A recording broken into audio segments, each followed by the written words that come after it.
Hello and welcome back to Up the Villa predicted lineup time. Villa fans, thank you everyone that watched the match preview. Went down very, very well. If you are new around here, make sure you are subscribing. That is very, very important. We are close to 25,000. So play your part, get involved. Let's hit the like button. Let's go for 1,000 likes on this one and comment your thoughts. I want to know your team to face Fulham. Very important. And I want to see all the combinations of what you guys are thinking at home with what you are looking to see against Fulham. So get involved. Let's attack it. My thinking going into the next game, one by one, but my thinking towards the next four is that I mentioned on the preview that I want to see a mentality shifter and I want to see us attack it. I want to see us I want to see us now have a fresh approach, especially for the away games. Home games, we are very good. We don't lose. We play a more attacking brand of football. Front foot, full throttle, major like flurries of attacks and waves and goals in clusters. And away from home, we don't really see that enough. There's two styles here. And maybe there's one style, but it majorly works more at home for us. And maybe the approach away from home has got to just go up a few gears. So, but I still want to see something different at home. And I think now we've got the opportunity to do so. I think because we were so rubbish at Wembley and at Man City, I was there for both. The lack of belief at Man City was there. I could see it we didn't believe we could win. But we go to Villa Park and we dismantle teams, dismantled Man City. So we've really got to find and harness the combination between the two. And my point is, I think the personnel dictate that. And this is what we're going to see with my lineup. We're going to see it with my lineup. And this little change can throw an unpredictability about Villa because we're a good team. And we need to now get that handbrake off and just plow through them. And that's what we need to do. We need to, if we want Champions League football now, we've got to earn it. And we've got to earn it by absolutely smashing the next four teams that we play. Because I don't want to see us with that handbrake on, trying to manage a game, try and work through a game. Because in my opinion, we're going to come unstuck. And it's one of them where away, I'm looking at the away ones, and if we play like we do sometimes and control and get caught and go 1-0 down, we've got to win 4 games in a row. How are we going to do that? Attack it. Attack is the best form of defense. I want an angry Unai Emery. I want an angry team. I want an angry fan base. Not an angry fan base moping about and being harsh. I want to see us pumped up, fired up, and singing our hearts out with passion to get this team to as high as we possibly can be in the Premier League. So, lineup-wise, Emi Martinez. Let me just Let me just get my little numbers ready. Emi Martinez is going to be in goal for Aston Villa. Now, Martinez is going to be in goal. And he too needs to go up a level and improve and get stronger, because positionally, I feel like he's been off it a little bit, and we need him to be at his best as well. Defense in front of him need to be a lot stronger. So my defense against Fulham is Ian Maatsen, Tyrone Mings, Ezri Konsa, and we are going to go with, let me find him for you, Garcia. That is my back four against Fulham. My reasoning. Ian Maatsen is having standout performances pretty much every time he steps on the football pitch. He's playing well when he plays. And against Newcastle United, he was very, very good. He put in his best performance in a Villa shirt. He got the goal. He was pacey, attacking, driving forward, also coming inside a little bit. And he needs to play. And I think alongside Tyrone Mings, with his aerial ability and his ability to defend the box, should allow Maatsen to be able to defend better as well. It is imperative that both fullbacks are aggressive and stop crosses and balls going into the box. Because for me this season, far too many times, balls are going through those fullbacks. So Maatsen can get into those areas, can get to that touchline, offer massive amounts of threat to the opposition. He's the one out of the two that are up and down, but he can also go into that area. He's comfortable in there. He's comfortable in there as well. A tactical variation as well, something that I really want to see more and more of. We have seen it this season, but again, I want to see it more and more. And why is Garcia in my team? Because like I keep mentioning, I want to see us attack him. I want to see us have license to be able to attack, drive forward, bomb on. Yes, at times he will have to do that. And Emery will be on the touchline making sure that he will do it. But I want to see him being expressive, getting those crosses in. Whenever I've seen him play, he's got authority about him. And when he gets into that attacking area, he will put the crosses in. He will put the balls in the box. And he will... Look, we've got to trust him, basically. We've got to trust him. And while he's here and while he's in the squad, I don't know whether it's going to be another Nedeljkovic and we move players on. I don't know. I don't know.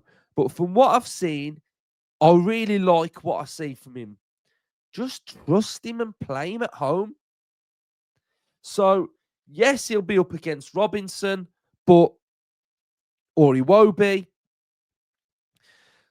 But I want to see us attack this. I want to see us change. I want to see us be a bit fresher.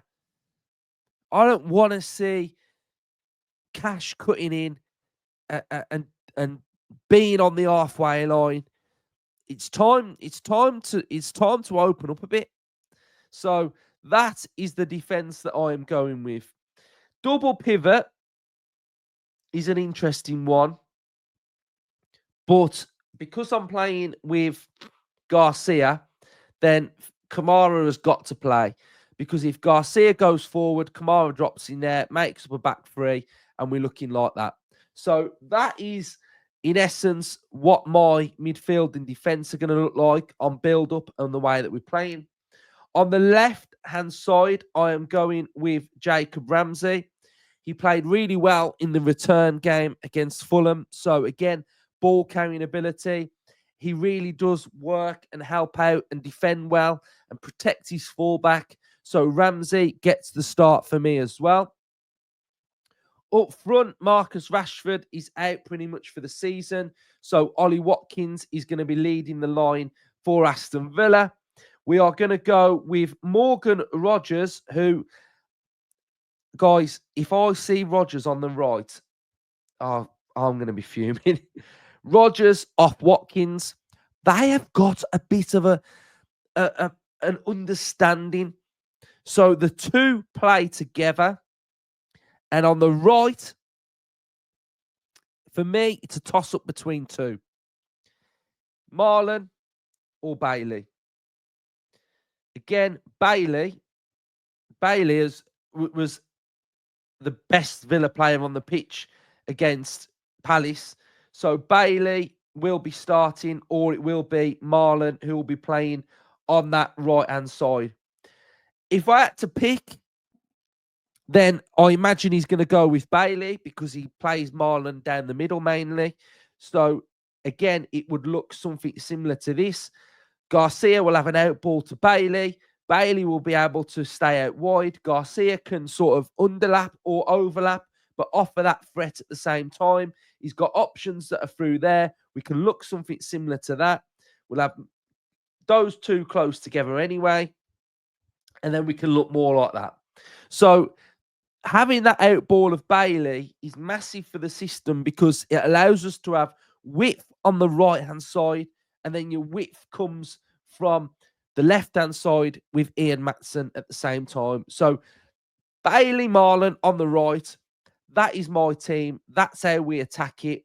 And everybody has got to be aggressive to get the victory. So if it's cash, then it's cash. But I want to see this. This is what I want to see. I brought Mings back in for his aerial dominance, for his leadership. And I think that team can beat Fulham, guys. That is the team that can do it.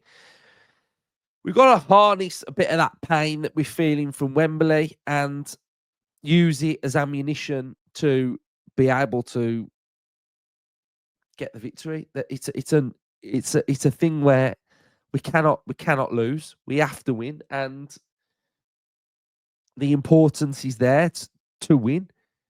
Get your momentum, move on, and go into that Bournemouth game.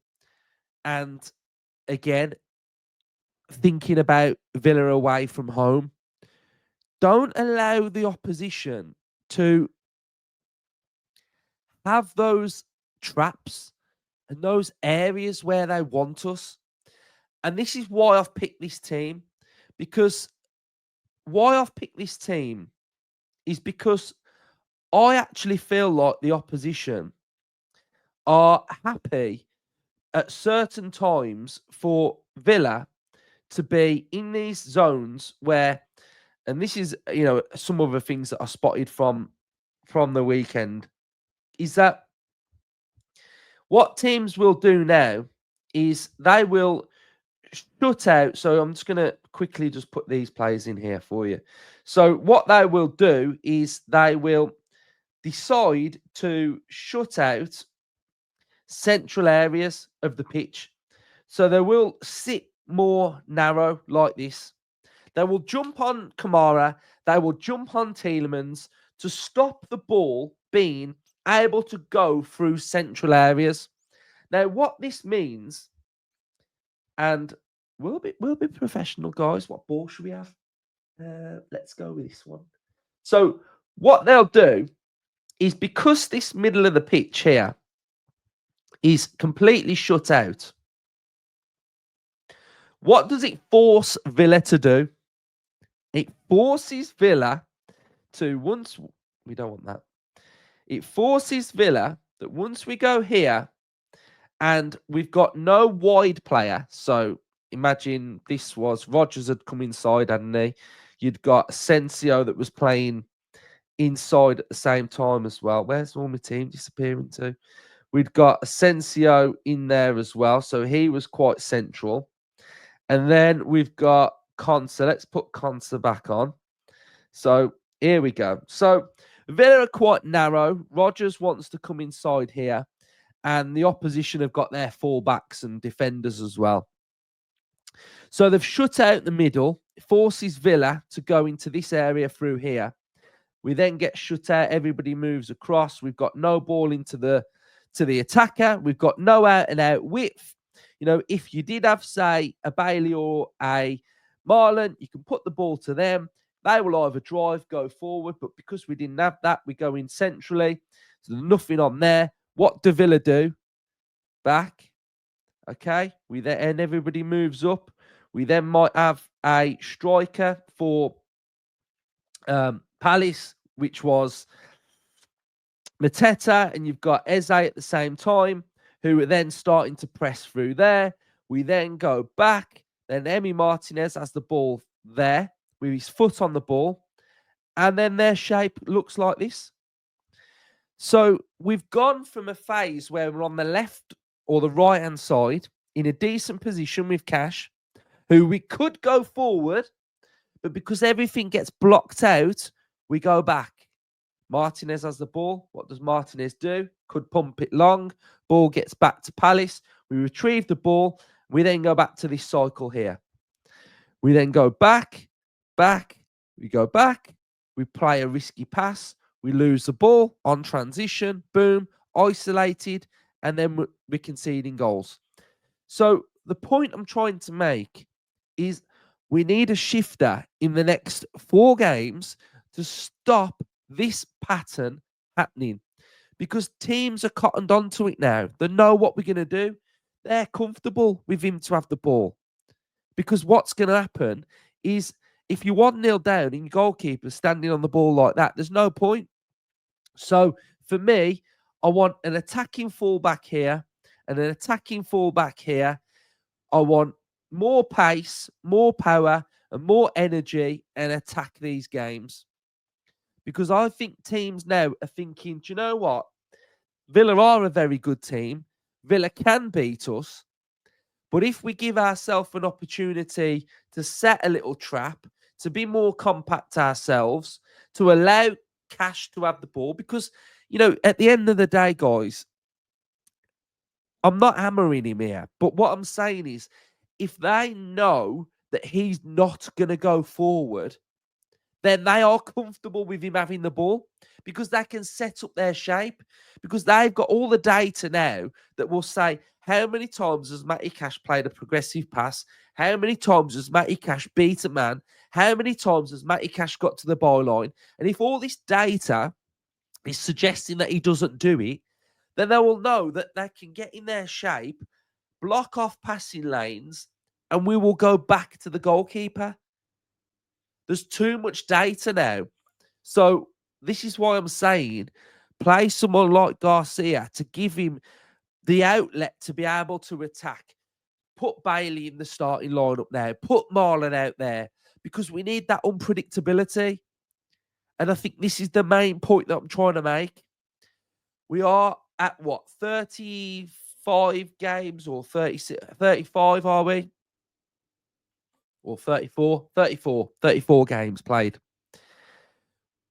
We've got to do something a little bit unpredictable, rather than being predictable. And I think this goes to Emery as well. He is stubborn, Emery, with his system. So he probably will go with Cash. But I think he too needs to just have that little switch to just mix it up a little bit. And then I think it will allow us to be a bit more open, because he will still want his general control in games. That's what he's made his time at Villa about. But for me personally, I think we've got to just open up a bit. Lift your handbrake off. Right, so there's my predicted lineup. You've had your match preview as well.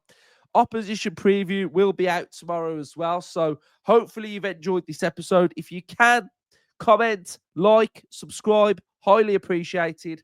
Up the Villa.